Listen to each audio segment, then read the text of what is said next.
Hello, welcome. Lisa Jane here, your host of the 7 Principles to Self-Care. And today we're going to talk about sleep. And I love sleep. This is one of my highest values when it comes to self-development and taking care of my mind, body, and spirit.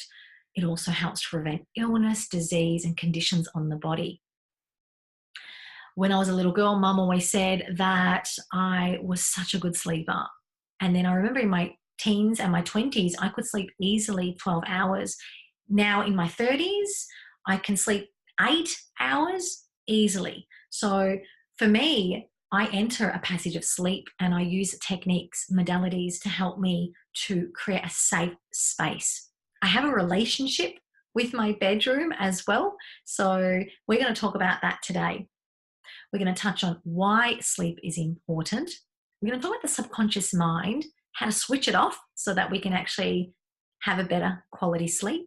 And also we're going to learn a new technique from Catharine Ross. Catharine Ross is the guest that's coming on today. She is an EFT specialist, which stands for Emotional Freedom Technique, which is known as tapping. So if you're listening, what I'm doing to myself now is I'm tapping the top of my head, my third eye, the side of my eye, underneath my eye, top of my lip, under my lip, my chest to one side, and I lift my arm, and then I'm tapping underneath my arm. We're going to learn this technique, this tapping technique, to help us free ourselves from toxic, draining, and negative emotions that we have experienced through our day, but also over time, we collect this within our body. So if we can release it, then we have a better night's sleep. So without further ado, let's bring on Catharine Ross, who is now a second-time mum. She has a 3-year-old daughter and now a newborn. So she's definitely the one that will totally understand the importance of sleep. Hello, Catharine. Thank you for joining me today. You're welcome. Thanks so much for having me, Lisa, to talk about the importance of sleep today. Yes, it is very important. So let's get right into it, Catharine. So why is sleep important? Well, it's funny. It's a bit ironic for me at the moment because I actually have a newborn baby.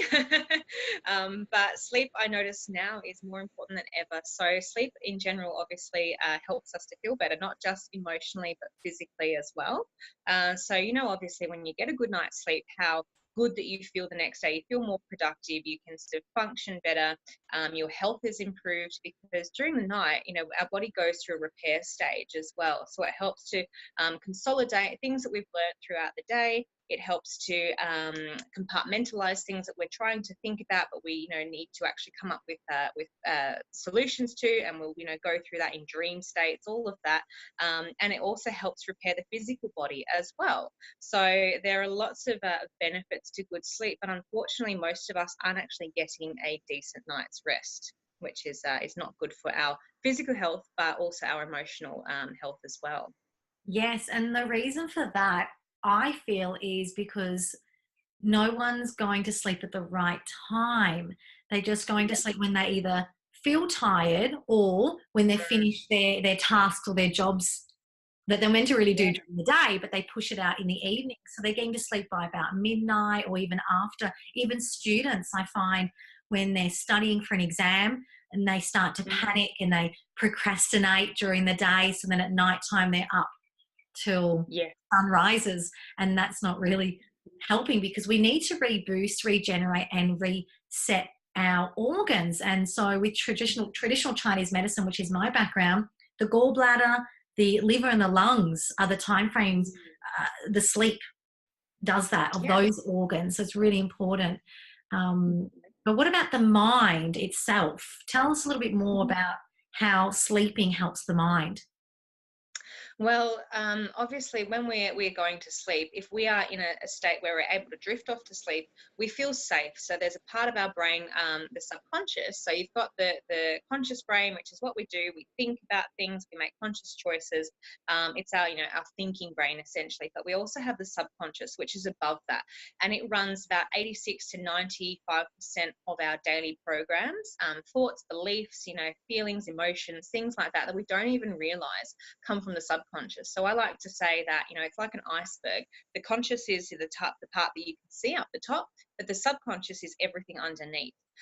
So that obviously plays a huge role in our sleep, because if we have things that are going on, we have, traumas that we've been through in the past, or we've had a really shitty day where we just, haven't processed what's gone on, our subconscious is going to be on alert. So it triggers the fight or flight response, which is the stress response in our body.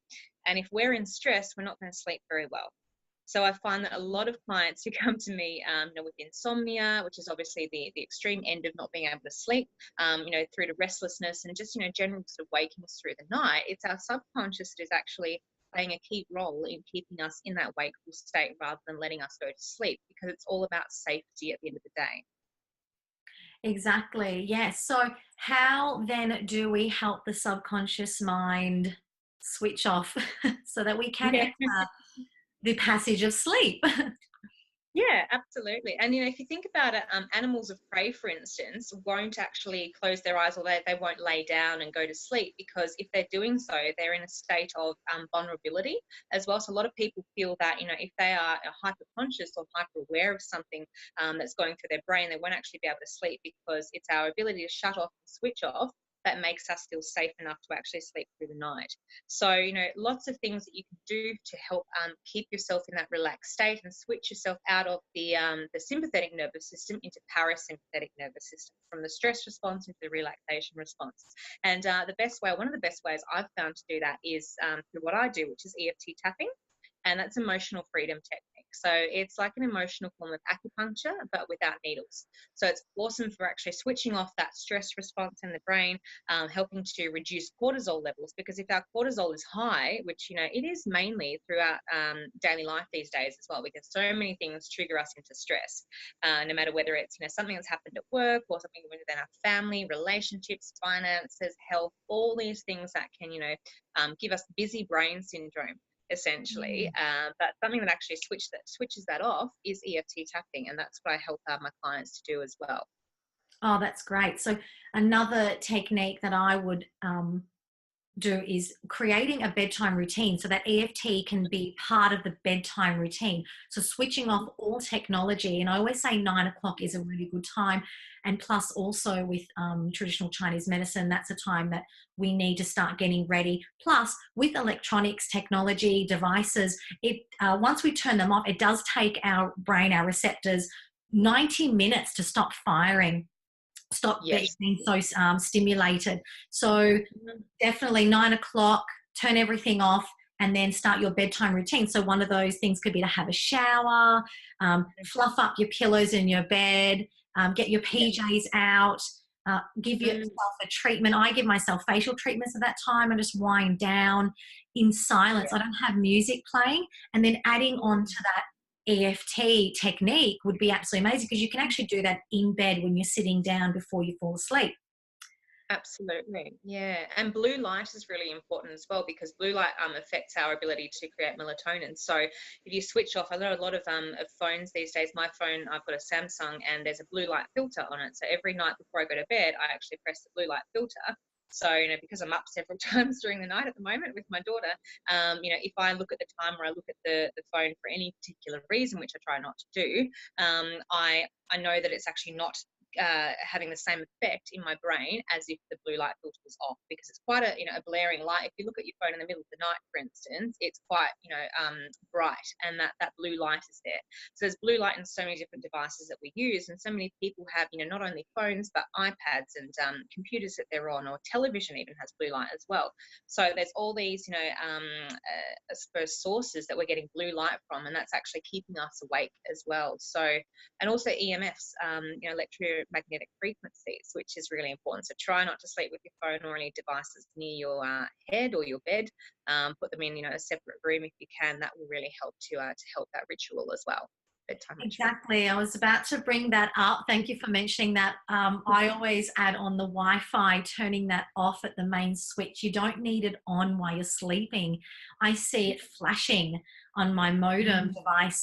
It's not in my bedroom, but if I do get up in the middle of the night because the cat's meowing or the dog's barking, I get up and walk past and I see it flashing, and then I realize, oh, I forgot to turn it off. You can get timers for them, but it's just easier for me at the end of the night at 9 o'clock. I turn everything on Mm, and turn that off as well, because yeah, what's the point? It's, yeah, what's the point in having it circulating around you while you're sleeping? So that's exactly. another thing to be consciously aware of as well. Mm, Now, I remember as a young girl, I would have my lamp on all the time in my bedroom, only because I used to be quite frightened of the dark. That's one of yeah, my fears, is darkness.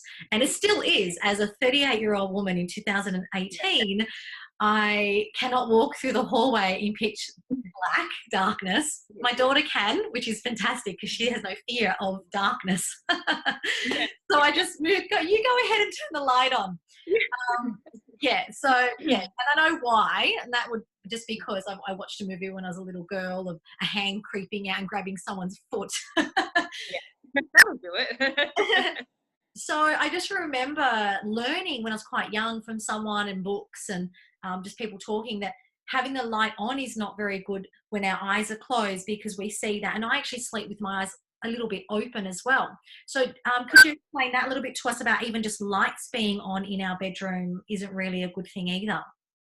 Yeah, because at the end of the day, it signals the body that, hang on, melatonin production needs to slow down. So something that I learned very recently, I have a 5.5-week-old daughter, and I learned at the maternal health nurse the other day that they actually don't produce melatonin until a certain number of weeks. So they've got their days and nights mixed up, and that's why they're very wakeful through the night, because they're not producing that melatonin. So it's very important to create that routine around them, that in the morning, for instance, you expose them to daylight, you take them outside, you show them that it's actually time to be awake, and then at night time you keep things very simple, very dark, very minimalist. You don't sort of interact with them that much, because that then helps their body to signal that it's time to wind down. So obviously I'm doing that with her, but in terms of us, that's the same principle. We have to signal our bodies that we have to start winding down for the evening. And that's why when it starts to get dark, we have to think about, okay, we don't need bright lights on everywhere.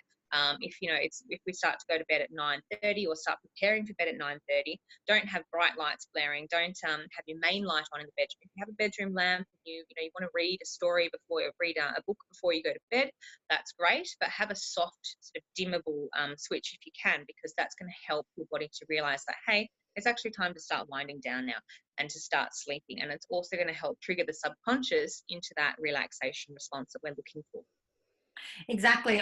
Like now, with having my little girl, it actually helped me right from the beginning. At 7 o'clock, we used to do the winding down, turn the volume. I was like very rigid with my former husband. There was even a number, the volume of the TV at 7 o'clock, what number it would go down to, and it would close all the blinds. We'd actually turn on the candles, and it was lovely because we had aromatherapy throughout the house, and yeah, to help her settle. And everyone says she was textbook baby, only because I really was quite strict with that guideline Yeah. and rule at the end of the night what we do, and we had much better sleep because we did have to get up at 3 in the morning to get ready for the Yeah. next feed, and he had to go to work from 5 o'clock, so it was really important for us to have a really good sleep, because Yeah. it's on the go feeding I fed every 3 to 4 hours, and some mums, they feed when baby wakes up and cries. So Yeah. everyone's got their own kind of routine, but we need that sleep for us to be alert so we don't end up Absolutely. having accidents. Yeah, and also emotionally as well, because how frazzled you feel if at the beginning I was up every hour and a half, and by the end of that I was like, oh, I'm not very happy.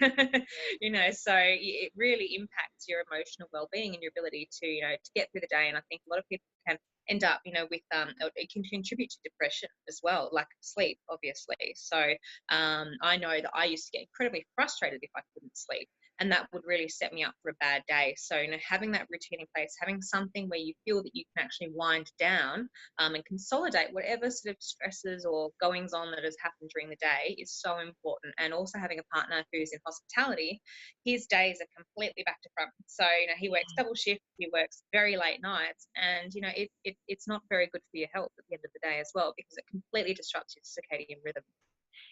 Exactly. So having a good bedtime routine, and then getting into the sleep, passage of sleep will actually be a lot easier to get into that. Having your night's sleep, sometimes if you're waking up in the middle of the night, that could be, like you said, from what's happened in the day or past chaos or trauma that's happened. And so basically, I'm next week going to be talking about how to actually purge all that past trauma, toxins, and emotions that are negative out of your system once you wake up in the morning. And so that is the principle of purging, which we're going to be stepping into. So if we can get into a really good routine of sleeping throughout the night and waking up in the morning, whatever's been processing through our body will also be released in the morning as well through the purging principle. So everything that I've been teaching in this self-care program helps you to know what to do in your day for self-care to prevent illness, to prevent conditions on the body and on the mind, and to prevent illness and diseases as well. So so sleep is one of the big ones that we have to really nurture and nourish ourselves. And yeah, because it can contribute to, heart disease, obesity, all these types of things as well. It's well documented lack of sleep. So yeah, it's definitely a really good one to focus on. And then everything else can, fall into place as well. So I had chronic fatigue a couple of years ago after my separation. I was on the go, running on nervous energy. But once everything settled, that's when chronic fatigue kicked in, and I was exhausted, and I was trying to get to sleep, but I couldn't because I was also nervous and stressed and I had anxiety. And then I ended up having a car accident, but I also was quite moody and I was depressed, and all my levels were all over the place. But when I started following the T cycle and turning off electronics, and now since meeting yourself, doing the tapping as well to help with myself and my child as well to get really comfortable, it's been helping a lot. I've been able to stay in bed and not wake up in the middle of the night with thoughts from my day. I don't have anxiety now. Now I have, it's different. It's like a desire to want to do more. It's more of a positive type of feeling in my solar plexus. Yeah, it is great. Thank you for helping me with that. So that's why I've created this program for everyone to understand that for self-care, even if you're just preventing, if anything does happen, you can even use this and help others as well, with your partner and your children, learning all these modalities to implement into your life. So to finish off today, I'd love for you just to help us with a really small, short technique that we can use to maybe switch off our subconscious mind. Yes. Safe enough to sleep. Yeah, just to bring us down, just to bring us home and to bring us in our bedroom. Yeah, exactly. Okay, so before I start, it's important to note if you're waking up during the night, if we're actually doing, because when we're tapping, we're stimulating our acupressure points, and we're literally tapping our face and upper body. So if we're waking up during the night, I'd suggest just holding those points and breathing at each point instead of tapping, because it's quite, I suppose it can wake you up a little bit more if you're actually tapping during the night. So sort of igniting. Yeah, we don't want that. Exactly. Yeah. So if you are waking up during the night, don't actually tap, just hold the points and breathe as you repeat the phrases out loud or in your head. But for the purpose of this exercise, what we're going to do is something that you can incorporate into your bedtime ritual before you go to sleep. So, once you've cleaned your teeth, you've got into bed, you've done whatever you need to do, you're ready to switch out the light, just take 5 minutes, or not even 5 minutes, to think about something during your day or something that's really been bothering you. So something that might be causing a bit of stress or anxiety in your life, and you can rate the intensity of that out of 10. So how intense is that anxiety or that stress or that emotion that you're feeling around what it is that's actually going on for you? And so therefore you're focusing on something that might be keeping you in that stress response. You're tuning into it. And what you're going to do is start tapping, all right? So this is what we do in tapping. We use our acupressure points. And there are a series of 9 points on the face and upper body. And what we're doing is we're talking about our problem, and also sending a message to our amygdala, which is that stress response center in our brain, that whatever it is that's happening for us at that time or going on for us emotionally is actually okay. So we're diffusing that stress response, that fight or flight response. Does it matter for males and females which hand you use? No, Or does it matter absolutely what not. hand So you just use? No? whichever one's more comfortable for you. So just choose a side, okay, left or right, and you tap with your opposite hand. Yeah, this is called the karate chop point. All right, so this is where we do what's called the setup phrase. So So this is accepting ourselves with the problem. okay, so let's say, I've had a bad day. Do we just let it out like that? Oh, I've had a bad day. I didn't get my daughter to school on time, and then I got called into the principal's office. Um, Mhm. that doesn't really happen, but I'm just making that up now. um, yeah, she probably would have got called into the principal's office, and then Yeah, I had to deal with her you later when she know. was mom. Why I'm at school so late. So it's sort of like Yeah. that, just letting out what's happening Yeah. like that. Yeah. Okay. So you don't even have to have like, and we're going to just do a very general round because everyone's stuff is different. All right. So we don't have to Yeah. focus specifically on one issue. I Okay. want you to, and for anyone listening, you just think about whatever it is that's bothering you for during that day. Okay. And we're just going to do a general tapping round on that.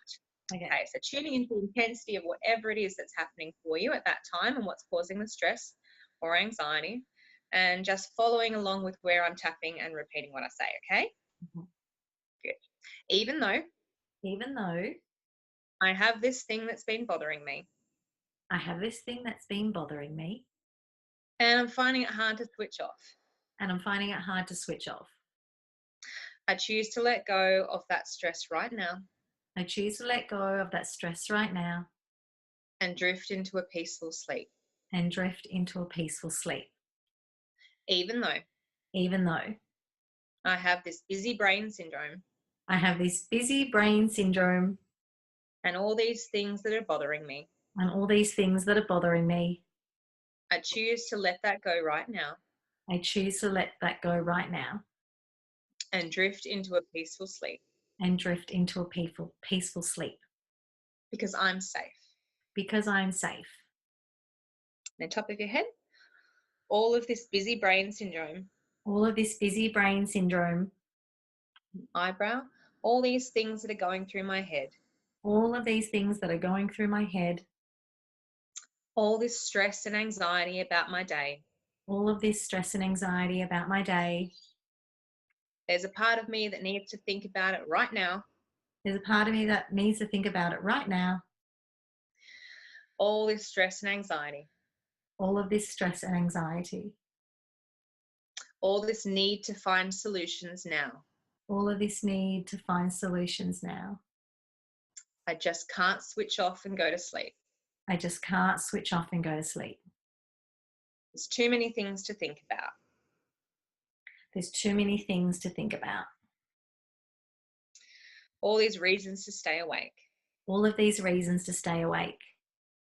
I need to be on hyper alert. I need to be on hyper alert. Release and let it go. Release and let it go. It's okay for me to put it aside. It's okay for me to put it aside. I can choose to think about these things tomorrow. I can choose to think about these tomorrow. Release and let them go. Release and let them go. It's safe to drift off into a peaceful sleep now. It's like safe to drift off into a peaceful sleep now. Release and let it go. Release and let it go. Starting to feel myself get drowsy. Starting to feel myself get drowsy. All this peaceful feeling. All of this peaceful feeling. Choosing to feel really relaxed now. Choosing to feel really relaxed now. Allowing myself to drift off. Allowing myself to drift off. Allowing peace in this moment. Allowing peace in this moment. It's safe for me to deal with these things tomorrow. It's safe for me to deal with these things tomorrow. And right now, I'm allowing myself to sleep. And right now, I'm allowing myself to sleep. Because I am deeply safe. Because I am deeply safe. Okay, so then you take a nice deep breath in and out.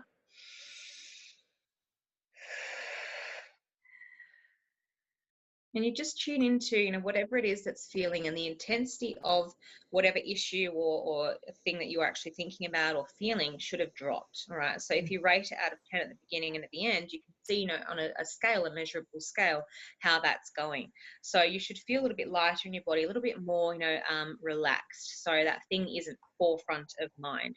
And if not, do it again. So, it's not always an instant thing, but that's a really quick way that I've found to actually reduce that cortisol level in the body and the brain as well.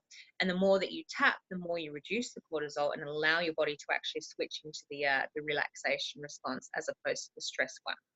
Excellent. I love it. So what I'm thinking now is everyone can just replay this little section and do it with us at 9 o'clock. Put the blue light on.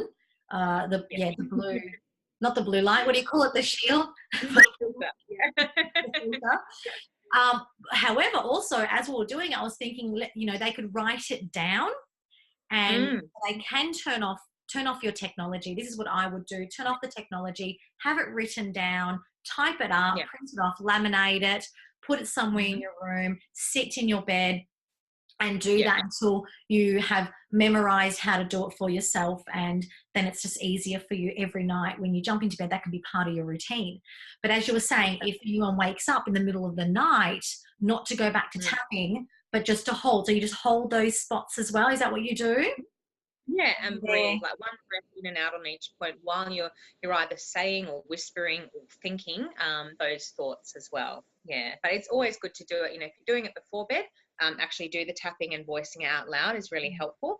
But yeah, if you're obviously waking up through the night, you don't want to stimulate yourself even more.